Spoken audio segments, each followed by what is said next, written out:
फायदा त्यांना झाला। आता ही स्थानिक स्वराज्य संस्थांच्या निवडणुकांमध्ये तरी न्यायालयाने निर्णय दिला आणि लोकांना बघायला मिळालं, मतदारांना, नागरिकांना, की शिवसेनेच्या धनुष्यबाण चिन्हाची जी भावनिक ओळख आणि जवळीक लोकांची आहे ती काढून घेतल्यावर एकनाथ शिंदेंना काय सपोर्ट राहतो, तर तो एक महत्त्वाचा भाग ठरेल असं मला वाटते। संविधानिक दृष्टिकोनातून बघितलं तरी सुद्धा पक्षचिन्हाबद्दलचे वाद आतापर्यंत झाले तेव्हा पक्षचिन्ह गोठवण्यात आलं।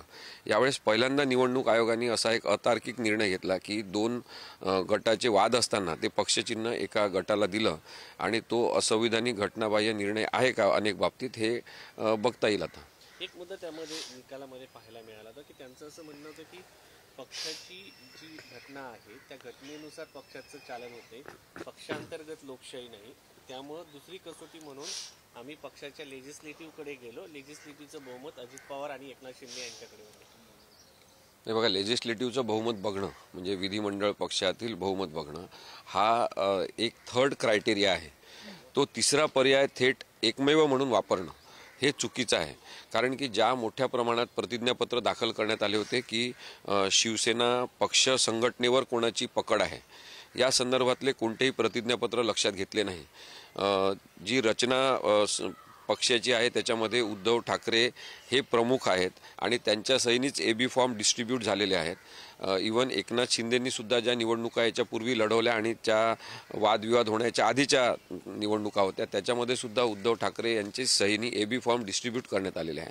त्याच्यावरून अगदी दिसणारं ढळढळीत सत्य आपल्यासमोर येते की ते पक्षाचे प्रमुख आहेत, त्यामुळे त्यांचाच पक्षावर होल्ट आहे आणि तशा वेळेस ते सगळे क्रायटेरिया बाजूला ठेवून केवळ विधिमंडळ पक्षातलं बहुमत बघणं याच्यामध्ये निवडणूक आयोगाने कायदेविषयक खोडसाळपणा केलेला आहे आणि तो कोणाच्या दबावाखाली जर केला असेल तर तो उघड झाला पाहिजे, यासाठीच हे अपील दाखल करण्यात आले। यापुढे सर्वोच्च न्यायालयाच्या या केसमधून पक्ष आणि चिन्ह नक्की कुणाचं ठरवायचं याचे निकष या केसमधून समोर येतील असं वाटतं का?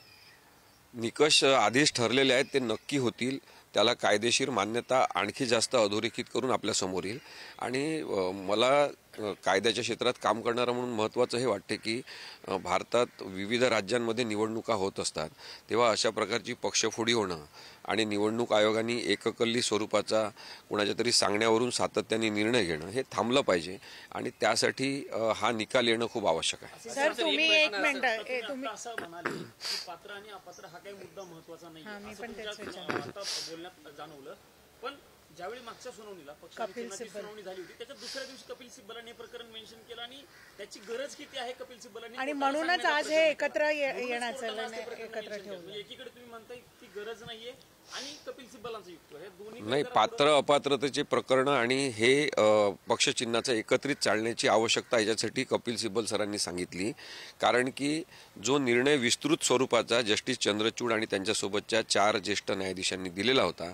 त्याच्यामध्ये कारणी मीमांसा सगळी करण्यात आलेली आहे की एकनाथ शिंदेंचं कसं चुकलं, भगतसिंग कोश्यारी यांनी कशा चुकीच्या वागणुकीतून पक्ष प्रस्थापित केला, राहुल नार्वेकर यांची भूमिका कशी असंविधानिक राहिलेली आहे, घटनाबाह्य पद्धतीने त्यांनी काही निर्णय घेतलेले आहेत, या सगळ्यांची कारणमीमांसा त्यांनी केली होती आणि 10व्या परिशिष्टाअंतर्गत हे पक्षांतर बंदीचं प्रकरण असल्यामुळे राहुल नार्वेकरांकडे पाठवलं होतं। केवळ त्यांनी बरेचशा गोष्टी जवळपास निकाल लावलेल्या स्वरूपात नमूद करण्यात आल्या होत्या, म्हणून हे एकत्र सुनावणीसाठी घ्यावं।